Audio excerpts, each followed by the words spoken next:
Salam alaikum. Alors aujourd'hui, je voulais faire une petite vidéo un peu pour mettre les points sur les i, mais je pense à la dernière fois que je le ferai, ce genre de vidéo, d'introduction plutôt. C'est que je suis pas un imam, d'accord? Quand je dis que je suis pas un imam, je vous parlerai jamais de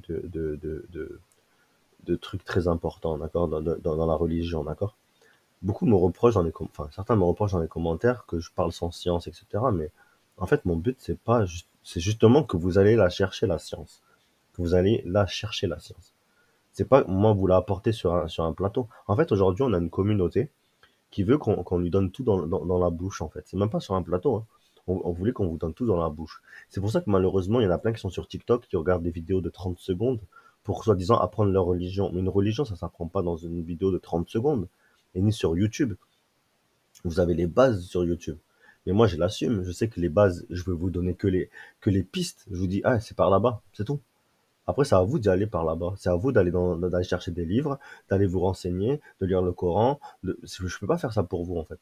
Chacun sera responsable de son nefs, en fait. C'est pas à moi de vous dire, de vous dire, de vous faire les choses, de vous donner directement dans la bouche ce que vous devez avoir. D'accord? Donc après, pour ceux qui sont bien, qui comprennent ce message, je suis désolé, ben, euh, merci, déjà merci.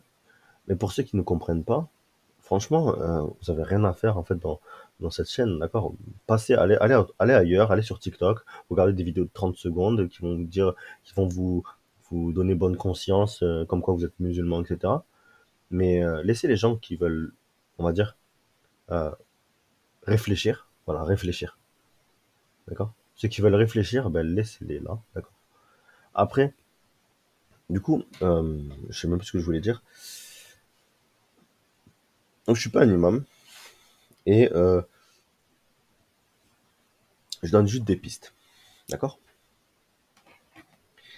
Et une de ces pistes, par exemple, comment dire, c'est que beaucoup de personnes, par exemple,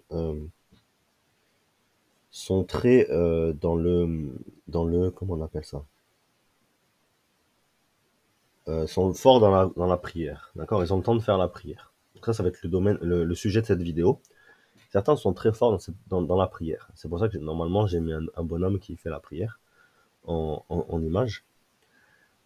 Et ils vont reprocher à d'autres personnes de pas pouvoir faire la prière, des fois de la décaler un petit peu à cause du travail, des fois de la,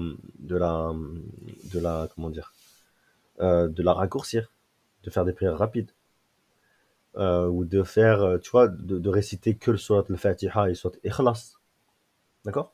Allah, il a pas dit de réciter obligatoirement des sourates longues. Vous pouvez réciter des sourates courtes. Il y a pas de problème, en fait, pour ça. Mais malheureusement, on a une communauté. Il faut que tout soit dans l'apparence, des fois. Des fois, hein, attention. C'est pour ça que je parle vraiment de TikTok et de trucs comme ça, parce que tout est dans l'apparence, en fait. C'est que ah, je fais des sourates longues. Oh, je récite beaucoup de Coran. Ouais, mais le Coran que tu vas réciter, est-ce que tu l'as médité? Est-ce que tu l'as étudié? Tu vois, enfin, bon, il y a tellement de sujets dont j'aimerais parler, mais euh, moi, je vais parler de ça vite fait aussi. Euh, mais avant, je vais terminer ce que je disais avant, en fait. Donc voilà, il y en a qui sont bons dans la prière, ok? Il y en a qui sont bons dans le jeûne. Il y en a qui sont très bons dans le jeûne. Donc ils arrivent à jeûner très facilement. Ils arrivent à jeûner le lundi, le jeudi, parce qu'ils y pensent, ils ont un travail qui est pas très difficile. Parce que moi, je connais des gens qui travaillent dans la cuisine, dans la restauration. Eux, vous leur faites pas jeûner. Parce qu'ils ont besoin de boire, parce qu'ils sont dans les cuisines où il fait 30, 40 degrés, euh, 50 degrés. Et vous avez des gens qui vont leur dire, ouais, tu devrais jeûner, faire des jeûnes. Mais non. Après, cherchez chez la personne ce qu'elle pourrait faire. La personne, elle est forte dans le jeûne, dites-lui de faire du jeûne.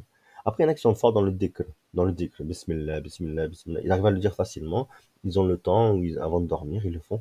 Même, ils se baladent beaucoup, enfin, c'est pas qu'ils se baladent, mais ils marchent beaucoup. Il y a des allers-retours, comment dire, mécaniques qu'ils vont faire. Au bout d'un moment, c'est même plus, ils ont pas besoin de réfléchir pour savoir où ils vont.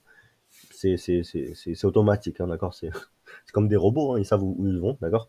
Eux, ils peuvent faire du dhikr. Ils se concentrent sur le dhikr. Bismillah, bismillah, bismillah. À chaque pas, ils font un bismillah, bismillah, bismillah. C'est à peu près le même rythme en plus, hein. Si vous regardez, quand vous marchez, ça fait bismillah, bismillah, bismillah. Bon, bref. Et en fait, chacun a son point fort. Il y en a, des fois, c'est le bon comportement. Il y en a, ils ont un comportement magnifique. D'accord? Il faut que la base, elle soit par contre le plus stable chez tout le monde. C'est-à-dire que tout le monde sache faire un peu de jeûne, tout le monde sache faire un peu de dhikr, que tout le monde fasse la prière à l'heure, ou bien quand il peut la faire à l'heure, d'accord? Au maximum, d'accord? Qu'il la lâche pas, la prière. Et ça va être le sujet de cette vidéo, d'accord?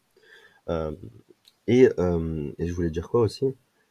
Et voilà, qu'ils lisent le Coran sincèrement. Voilà, la lecture du Coran se fait en méditation. Donc, moi, j'en avais parlé déjà dans des vidéos, mais si vous êtes espagnol, lisez-le en espagnol, le Coran. Si vous êtes français, lisez-le en français. En plus, ça vous enlève un truc, c'est le problème de l'ostentation. C'est-à-dire que l'ostentation, si vous faites un truc dans l'ostentation, c'est compté c'est même pas comment on appelle ça? C'est même pas euh, ah, c'est pas une bonne action, voilà, c'est une hasanet, voilà, je cherchais le mot hasanet, en fait. C'est pas une hasanet quand vous faites un truc par ostentation, d'accord? Parce que vous cherchez le regard des gens. Mais si vous lisez le Coran en français, vous allez chercher le regard de qui? De personne, à part Allah, à part comprendre le Coran, même si la traduction, elle est pas, des fois, elle est pas parfaite, vous prenez un exégèse à côté, vous le lisez, vous prenez n'importe quoi à côté, mais déjà, lisez-le comme ça, sans rien, lisez-le. Parce que la plupart de 90% du Coran, 80, peut-être même plus, hein, est compréhensible avec des mots en français, enfin en traduction, c'est simple. Quand on vous explique l'histoire de Sidna Moussa, vous comprenez l'histoire de Sidna Moussa. Vous comprenez qu'il y avait des sorciers qui ont voulu le défier et ils ont foiré parce que parce que c'est des sorciers. Et Allah, il a détruit la sorcellerie. Je veux dire, ça prend, vous n'avez pas besoin que ça soit traduit pour comprendre ce qui est dit. Et malheureusement, en France, maintenant, faut lire le Coran en arabe. Et en fait, le problème, c'est qu'on a une population qui est française, qui parle le français, qui ne parle des fois même pas l'arabe du tout, mais qui comprend plus le français que l'arabe. Parce que si vous apprenez si vous apprenez l'arabe, il va falloir que vous compreniez l'arabe. Il va falloir que vous compreniez les mots. Comme vous les comprenez en français, il va falloir que vous les appreniez en arabe, donc ça prendra du temps. Est-ce que Allah il vous a dit quand est-ce que vous allez mourir? Est-ce il vous a dit vous allez mourir dans 10 ans? Donc je te laisse le temps d'apprendre l'arabe, etc. Après, c'est bon, c'est bien parce que des fois, il y a l'intention. Allah il va juger selon l'intention. Mais si votre intention, c'est de lire en arabe pour faire, genre, le récitateur, comment dire, psalmodier le Coran, mais ne pas l'étudier. Parce que le Coran pourrait être j'avais lu ça, une hadith hier, j'essaie de m'en souvenir, c'est que le Coran pourrait être va être un témoin pour vous, d'accord? Il va être un témoin, ça c'est sûr. Mais il pourrait être un témoin contre vous, et il pourrait être un témoin pour vous, en votre faveur, en votre défaveur et en votre faveur, ça dépend. Donc si vous l'avez psalmodié le Coran, vous avez appris l'arabe juste pour psalmodier le Coran, sans l'étudier, bah, c'est de l'ostentation. C'est de l'ostentation. Y a pas autre chose. Alors si vous l'avez étudié, mais que vous connaissez que très peu de sourates, mais que vous l'avez étudié le Coran, bah, alhamdoulilah. Vraiment, alhamdoulilah. Après, si vous pouvez apprendre des sourates que vous avez étudiées, les apprendre, parce que normalement le Coran est apprenable facilement. Il y a comme une facilité pour l'apprendre, d'accord? Mais vaut mieux l'étudier avant de l'apprendre, parce que ça va être un témoin contre vous, hein. Ça veut dire que si vous l'apprenez et que vous le récitez aux gens, mais que vous appliquez pas ce que vous récitez, ça va être un témoin contre vous, d'accord?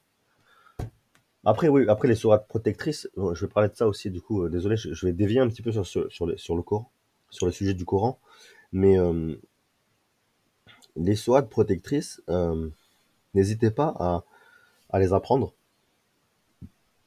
Alors, attention, pardon, j'ai toussé, désolé. Euh, les sourates protectrices, elles sont très importantes pour se protéger, hein, leur nom. Euh, donc vous avez la sourate, la sourate al-Fatiha, déjà, c'est une grande sourate, elle protège, elle fait tout, hein. C'est la basique. Ça, il vous la faut pour la prière, d'accord? Après, la sourate Ikhlas, elle est très rapide à apprendre. Alhamdulillah. Dieu facilite l'apprentissage à tout le monde, hein, de cette sourate, c'est ouf, hein.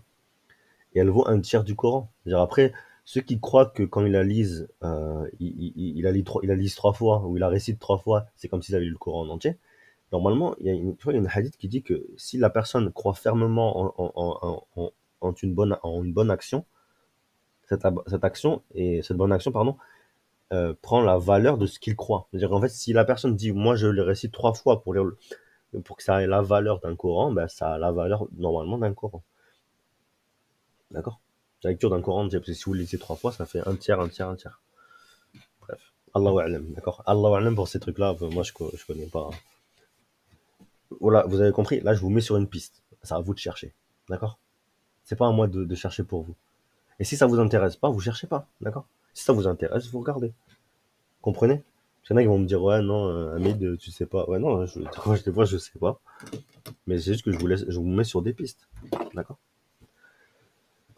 Et du coup, voilà, sourate protectrice, sourate Ikhlas, sourate Nes, sourate Falaq, d'accord? Ça c'est très bien quand vous êtes dans les ténèbres, que vous n'êtes pas bien, que vous avez l'impression que tout est noir autour de vous. Vous lisez sourate al-Falaq, vous la récitez, vous la lisez en arabe et en français, d'accord, par exemple. Pour comprendre le sens, vous lisez en français. Si vous êtes espagnol, vous lisez en espagnol, etc., d'accord? En anglais, vous lisez en anglais. Vous lisez-la pour la comprendre. Et ensuite, lisez-la pour la récitation comme elle a été descendue sur terre. D'accord? Et ça, c'est la nuance. C'est savoir faire une nuance. C'est se dire que plusieurs personnes peuvent avoir raison. Et ça, c'est la divergence dans l'islam, des fois. Plusieurs personnes peuvent avoir raison. Genre, vous pouvez lire le Coran en arabe si vous voulez. Par exemple, des fois, ça nettoie, hein, d'accord? Ça nettoie, vous lisez plusieurs fois, vous comprenez, mais vous comprenez avant le sens de ce que vous lisez. La niya, l'intention, c'est le plus important. Tout acte vaut selon l'intention, on est d'accord? Mais si vous lisez une sourate et vous comprenez pas ce qu'elle dit, vous lisez quoi? Vous lisez, après vous lisez le Coran, certes, mais vous lisez pas selon l'intention. Donc l'intention va être le pouvoir le pouvoir entre guillemets de la sourate va être très très faible par rapport à l'intention. Si vous avez l'intention, vous savez de quoi ça parle, la sourate elle va être beaucoup plus forte. Et c'est la ruqya, hein, si vous voulez faire de la ruqya, en fait, il vous faut les sourates protectrices. Il faut juste ça, d'accord? Alors, je disais ça, du coup, soit Nas, soit Falaq, et après, soit Kafirun. Voilà. Mais après, aussi, surtout la surat al-Falaq, Nas et Ikhlas, d'accord? Faut connaître. Après, le reste, c'est selon vos capacités à mémoriser. Parce que moi, j'ai pas une bonne capacité à mémoriser. Et je parle de mon cas, hein, d'accord? Et je sais que sur la Ayat Kursi, j'ai essayé de l'apprendre et j'ai réussi à l'apprendre. Et c'est très compliqué. Pour moi, ça a été très compliqué. Ce que je faisais, c'est que je l'ai mis sur un mur. J'ai imprimé la Hayat sur un mur. Non, pas sur le mur directement, sur une feuille. La feuille, je l'ai mis sur un mur. Et je la lisais à chaque fois, à chaque prière, je lisais, au lieu de réciter, hein, d'accord, je lisais. Certains imams vont vous dire que c'est pas bon, mais moi, ça m'a permis d'apprendre la Hayat. Et petit à petit, c'est une solution qui a fonctionné pour moi, tu vois. Et les gens vont vous dire, ouais, mais c'est pas bien ce que tu as fait. Ouais, mais, alhamdoulilah, maintenant, je connais la Hayat Kursi, tu vois. Parce que je l'ai lu tous les jours. Tous les jours, je la lisais en arabe et en français. Je faisais la prière, je le lisais en arabe et en français. Tous les jours. Pendant un mois, mais au bout d'un mois, je l'ai appris. Et je la récite. Et je peux la réciter même dans mes rêves. Quand je rêve, je peux réciter la Ayat Kursi. Mais j'ai fait d'une façon qui est pas prescrite du tout malheureusement par les imams aujourd'hui. Mais bon, à vous de voir si vous galérez vraiment à apprendre une Hayat, une sourate, mettez-la sur votre mur et lisez-la à chaque fois que vous faites la prière. Concentrez-vous, lisez-la en français ou en premier ou en arabe en premier, peu importe. Moi, je vous conseillerais de lire en français en premier parce que vous aurez au moins la niya. Quand vous la lirez en arabe, vous aurez la niya, vous saurez ce que vous êtes en train de réciter. Parce que si vous le récitez en français, en arabe, pardon, en premier, et que vous savez pas ce que vous récitez, vous allez réciter une sourate sans connaître la niya. Certes, ça va vous faire un effet, d'accord? Ça fait un effet quand même, hein, d'accord? Attention. Mais cet effet pourra être beaucoup plus démultiplié si vous avez l'intention. Vous savez ce que vous êtes en train de réciter. Voilà. Je sais plus ce que je voulais dire. Et du coup, voilà, après, c'est une question d'intention. L'islam, c'est une question d'intention. Vous pouvez faire des trucs, des fois, c'est pas la bonne, c'est pas la bonne, comment on appelle ça? C'est pas le bienfait, mais il y a la bonne intention. D'accord? Donc là, du coup, on va prendre ces deux thèmes. L'intention et la prière. D'accord? Je vais essayer, je vais pas mettre dans l'embarras un frère, mais en fait, sur Instagram, il y a un frère qui avait sorti que le fait de décaler sa prière à cause du travail, ça c'était pas bien et que ça sortait de l'islam. Que la personne sortait de l'islam si elle décalait ses prières à cause du travail. Alors, il faut savoir que, enfin moi je suis pas d'accord avec ce genre de jugement parce que malheureusement ces jugements-là sont faits souvent par des gens qui sont RSA ou au chômage. Donc ils ont le temps de faire la prière à leur heure prescrite, d'accord? Ce que je veux dire par là, c'est que faut nuancer. Faut pas se dire ouais moi, mais ce que je vais dire c'est contre. Non, c'est pas forcément contre. Il a raison dans le sens où c'est prescrit. Ok. Mais quand quelqu'un travaille, et il ne peut pas sortir de son travail parce que des fois c'est des vous avez moi j'avais bossé dans la restauration, vous pouvez pas sortir de la cuisine faire la prière. Vous avez une heure de travail, vous finissez à 18 heures par exemple, vous commencez à 15 heures et vous finissez à 18 heures, vous ratez la prière de la Asr à l'heure. C'est-à-dire qu'en fait quand vous sortez, il fait nuit. Il commence à faire nuit. Donc c'est commence à le faire le Maghreb, il est déjà passé. Il vient à peine de Hadden le Maghreb, donc la prière du coucher du soleil vient à peine de passer donc de Hadden, c'est-à-dire l'appel à la prière est déjà passé. Donc ça veut dire que ça fait 20-30 minutes que vous avez déjà raté le Maghreb, mais vous avez aussi raté l'Asr. Selon cette personne qui était sur Instagram, vous ratez votre prière complètement. Mais si quand vous vous souvenez de la prière, comment dire, quand vous êtes en sécurité chez vous, vous faites la prière comme elle est, bien comme il faut avec la concentration et tout. Allahu a'lam, il n'y a que Allah qui sait si c'est valide ou quoi. Le problème c'est que certes cette prière il va la rater à l'heure, mais les autres prières il les aura fait à l'heure. Il aura une MNA, il a une MNA, c'est-à-dire enfin il a une comment dire, il a un travail, ça fait que en fait il dépend pas des autres pour son argent, pour son risque. Parce que malheureusement, ceux qui disent ça, ce genre de choses, ce sont des gens qui sont RSA, frère. Ouais, RSA au chômage. Donc ça veut dire des gens, en fait, qui perçoivent de l'argent, mais eux, ils ont le temps, bien sûr qu'ils ont le temps. Ils ont le temps de tout faire, ils ont le temps de faire des jours de somme, comme je vous ai dit, des jours de jeûne au début de la vidéo, je vous ai dit ça. Il y a des gens qui sont facilités par ça. Ils sont facilités parce qu'ils ont le temps de faire ces trucs-là. Mais quand vous avez un frère qui galère avec son travail, il rentre chez lui, la première chose qu'il vous dit, c'est attends, je vais faire ma prière. Il va penser à Allah en rentrant, en fait, directement. Mais certes, c'est mieux qu'il y pense pendant il a son travail. Mais je sais pas si. Enfin, le problème, c'est qu'il y en a très peu qui ont vraiment travaillé dans notre Ummah en France. Mais quand vous travaillez, vous pouvez pas vous concentrer sur la prière pendant 5 minutes. Enfin, en vrai, c'est même plus une prière, c'est un TGV. Vous prenez, c'est un, enfin, pour moi, c'est pas sérieux de faire une prière aussi rapide. Vaut mieux la faire en rentrant quand vous êtes en sécurité, vous êtes tranquille. Après, s'il y en a, regardez la nuance, c'est s'il y en a qui se sentent faire la prière au travail, ils peuvent la faire au travail, y a pas de souci. S'ils veulent la faire même debout, parce que je crois qu'il y a un verset qui dit que même on peut la faire en marchant la prière. Si vous n'êtes pas en sécurité, vous pouvez la faire en marchant. Et sécurité, ça veut pas dire forcément que qu'on va vous poignarder, qu'on va vous voler vos affaires ou quoi. C'est si vous êtes safe, comment dire, si vous avez pas quelqu'un ne compte pas sur vous pour faire quelque chose ou quoi, ben vous pouvez faire votre prière à ce moment-là en fait.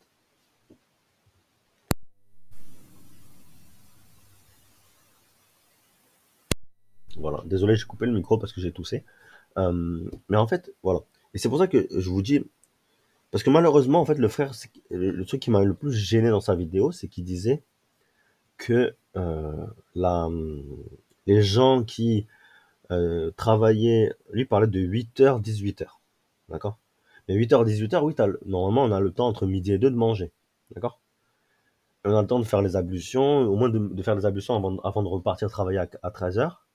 Vous avez le temps de faire vos ablutions. Comme ça, quand c'est l'heure de faire la prière, vous vous tournez vers la Mecque, et vous faites la prière assis, peu importe. Vous pouvez toujours vous débrouiller, d'accord? Mais si vous n'êtes pas ultra concentré, ben, la personne ne se sent pas concentrée quand elle fait ça, ben, normalement, ouais, normalement, elle devrait la faire sur place. Mais quelqu'un qui travaille dans la restauration, par exemple, il n'a pas le temps. Après, je dis pas que forcément, euh, c'est mieux de décaler, attention. Mais il y a des gens qui décalent. Malheureusement, c'est juste ça. Il y a des gens malheureusement qui décalent. En rentrant chez eux, ils font les prières. Et quand ils sont pendant leur jour de repos, ils font les prières à l'heure prescrite, pile poil. Juste au travail, ils trouvent pas soit ils trouvent pas le temps, soit ils ont pas ils n'arrivent pas à se concentrer assez pour faire la prière, parce qu'il y en a des fois, ils ont besoin de se concentrer.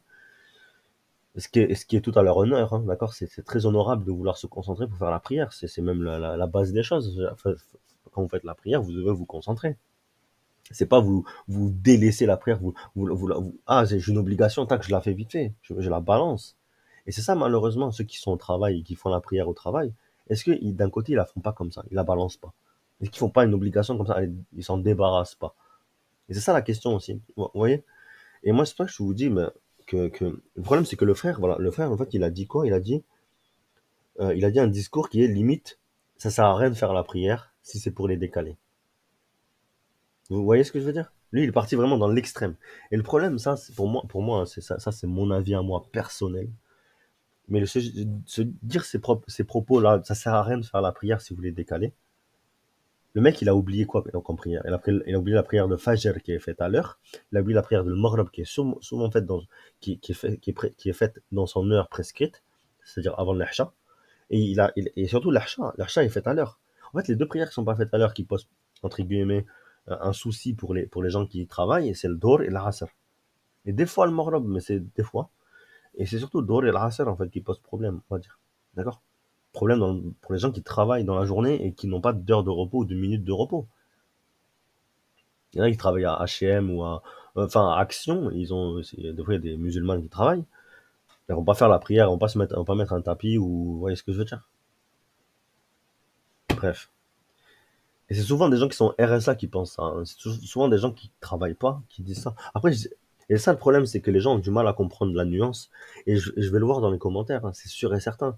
Et les gens, ils vont te dire, ah non, mais tu as tort de dire ça, machin. Non, je dis, si la personne, elle peut la faire debout, la prière, qu'elle le fasse. Mais juste, faut pas s'en débarrasser comme si c'était un fardeau, la prière. La prière, elle se fait en concentré. Donc oui, les mecs au RSA, les mecs qui font des vidéos, comme il y avait un imam marseillais qui avait fait une vidéo comme ça, il avait dit, oui, ceux qui décalent leur prière à cause du travail, ils doivent sortir de l'islam ou un truc comme ça. Ou non, ils doivent refaire la shahada ou un truc comme ça. Vraiment, c'est des paroles très graves d'un côté parce que malheureusement, en fait, ça alourdit la prière, dans le sens où les gens, ils ont l'impression qu'ils sont plus musulmans. Parce ils veulent rentrer chez eux faire la prière au calme.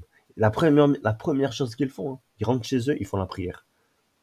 La première chose qu'ils font. Alors que t'en as qui sont RSA, ils vont te sortir, oui, il faut faire la prière à l'heure, etc. Mais ils sont en train de jouer à la console. Et, et comment dire, dès que c'est la Asr, ils vont dire, ah, vas-y, je vais attendre une demi-heure avant de la faire. Un truc comme ça. Alors qu'ils sont RSA, ils sont chez eux, hein, tranquillement. Vous voyez ce que je veux dire? Et eux, c'est les mêmes qui vont te dire ben, qu'en fait, tu vois ce que moi, je trouve que la personne qui rentre chez elle, qui fait la prière et qui la fait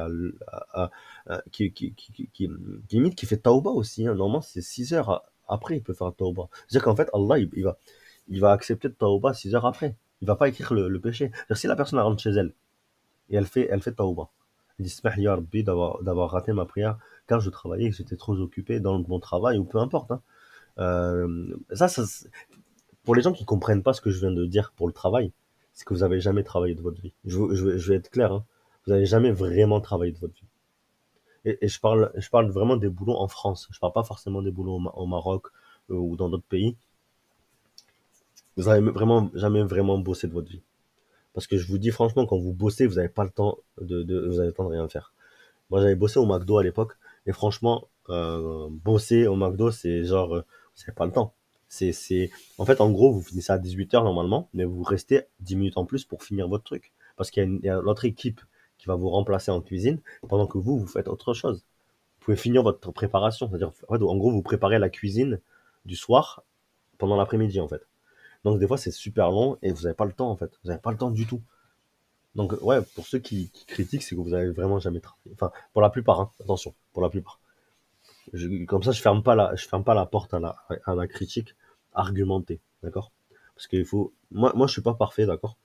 Mais juste, ne sortez pas ces gens-là de l'islam, d'accord? Il se peut que ces gens-là fassent tauba quand ils rentrent chez eux. Donc, Allah, il pardonne. Il peut pardonner. Il est miséricordieux. Donc, il peut pardonner ces gens-là. Et peut-être qu'eux, ils font des doigts pour avoir un travail qui leur permet justement de faire la prière à l'heure. D'accord? Pendant que vous les découragez en leur disant ça sert à rien de faire la prière si tu les décales. Vous comprenez ce que je veux dire? C'est-à-dire qu'il y a des gens qui vont se mettre dans le caca en leur disant ça sert à rien de faire la prière si tu la décales. Et il y en a d'autres qui vont dire ben moi je la décale mais je fais des doigts et je fais une taouba, tu vois. Je fais taouba tous les jours. Allah il accepte ma taouba parce que je me sens bien après. Alhamdoulilah. Tu vois, ce que je veux dire c'est que la personne elle peut faire du dhikr aussi. Tu sais, des fois Allah il a une façon curieuse de nous rapprocher de lui, c'est que il nous empêche de faire quelque chose de, de cool. Entre guillemets, il va nous rendre malade et on va se rendre compte que le somme, c'est compliqué. Le somme, pardon, le somme aurait pu nous rendre pas malade, mais il aurait pu être comment dire, on va regretter de ne pas avoir fait plus de bonnes actions. D'accord? Et le fait que la personne décale ses prières à cause de son travail, ça va peut-être faire que dans 2, 3 ans, quand la personne elle aura trouvé un nouveau travail qui lui permette de faire sa prière, la prière, elle va la savourer à chaque instant. Cette prière de Dhuhr et de l'Asr qui lui posait problème, elle va le faire, mais elle va le faire à l'heure et elle va être contente de la faire. Elle dit, ah, alhamdoulilah, avant, je pouvais pas la faire à l'heure. Là, aujourd'hui, je peux la faire à l'heure. Allah me fait sentir la valeur de ces deux prières, de Dhuhr et de l'Asr. D'accord? Il faut le voir comme ça, en fait. Que c'est un cheminement, des fois. Allah, il a une façon, on pourra jamais comprendre exactement. Il faut être un prophète pour comprendre. D'accord? Il a une façon de faire que les gens, ils évoluent. D'accord? Bref. Et du coup, c'est juste la seule chose qu'il faut retenir, c'est, c'est l'intention. D'accord? L'intention, la personne, si elle veut faire l'intention, si elle a une bonne intention, ne la critiquez pas. Parce que vous allez la lui faire du mal. Moi, alhamdoulilah, aujourd'hui, je peux faire la prière à l'heure. D'accord? J'ai l'opportunité de la faire à l'heure. Je travaille plus au McDo. D'accord? Mais il y en a qui travaillent encore au McDo, Quick, etc. Ils peuvent pas la faire à l'heure. Ils galèrent. Ils galèrent de ouf. D'accord? Il y a des boulots tranquilles. Moi, je suis déjà allé à l'aéroport de, je vais pas dire lequel, mais vers Paris, d'accord? Il y en a un aéroport parisien. Ils ont le temps de faire la prière. Ils sont tranquilles. C'est tranquillou là-bas. Ouais. Mais c'est pour ça que je vous dis, il y a des gens, ils ont jamais travaillé de leur vie. Quand vous travaillez dans l'administration, vous avez le temps d'aller faire la prière. Mais il y a des boulots où ils n'ont pas le temps. Donc soyez compréhensifs, quoi. Ayez de l'empathie envers les gens et faites une doura. Voilà. Au lieu de les critiquer, leur dire vous sortez de l'islam ou bien vous êtes comment dire vous sortez de l'islam ou bien ça sert à rien de faire la prière. Ça c'est un truc qui est très grave. Ça c'est une parole que vous allez assumer au jour du jugement. Si vous dites à quelqu'un ça sert à rien de faire la prière, si tu les décales, la personne elle va entendre ça sert à rien de faire la prière. Et ça c'est son shayatin, il va faire le west-west sur ça. Donc faites attention vraiment à vos paroles. Euh, et là, je vais résumer la vidéo, mais en gros, ne dites jamais à quelqu'un ça sert à rien de faire la prière. Même si la personne elle le fait vite, trouvez un moyen de lui dire intelligemment de ralentir sa vitesse. Si la personne elle fait pas les bonnes positions, euh, parlez-lui gentiment, il n'y a pas de souci. Si elle n'est pas prête, c'est pas grave. Ne vous énervez pas. Attendez, attendez, soyez patient. Si ça marche pas, si vous voyez que il y a pas la solution, vous avez peur d'énerver la personne, vous avez peur de la, faites une doua. Faites une doua pour elle. Dites-lui, Ya Rabbi, montre-lui comment faire la prière bien comme il faut. Elle le fait mal. Ou bien, montre-lui, sors-lui, mets-la dans un boulot où elle pourra faire la prière à l'heure. D'accord? Voilà. Faites des doigts avec le cœur. Et si vous pouvez pas soutenir quelqu'un physiquement, faites-le avec le cœur. Même si la personne est à côté de vous et que vous avez peur de sa réaction, faites-le avec le cœur. Mais si vous voyez qu'il y a une faille dans un truc, une faille dans le sens, il y a une ouverture, vous pouvez lui dire quelque chose, mais faites-le. Faites-le, essayez de l'avancer vers la base, comme je vous ai dit au tout début de la vidéo. La base, c'est la prière, un peu de psaume, un peu de dhikr, un peu de tout ça. Ça, c'est la base. Après, il y en a qui sont meilleurs dans certains domaines, mais il faut une base solide. Voilà. La lecture du Coran, voilà. Je vous ai dit la lecture du Coran aussi. Voilà. Voilà. Donc, j'espère que cette vidéo vous aura plu. J'essaie de faire au moins de 30 minutes. Du coup, n'hésitez pas à mettre des pouces et vous abonner. Et je vais essayer de faire un truc comme ça, une vidéo comme ça toutes les semaines, Inch'Allah. Je vais commencer cette semaine et on verra comment ça se passe. Merci et à bientôt. Slama.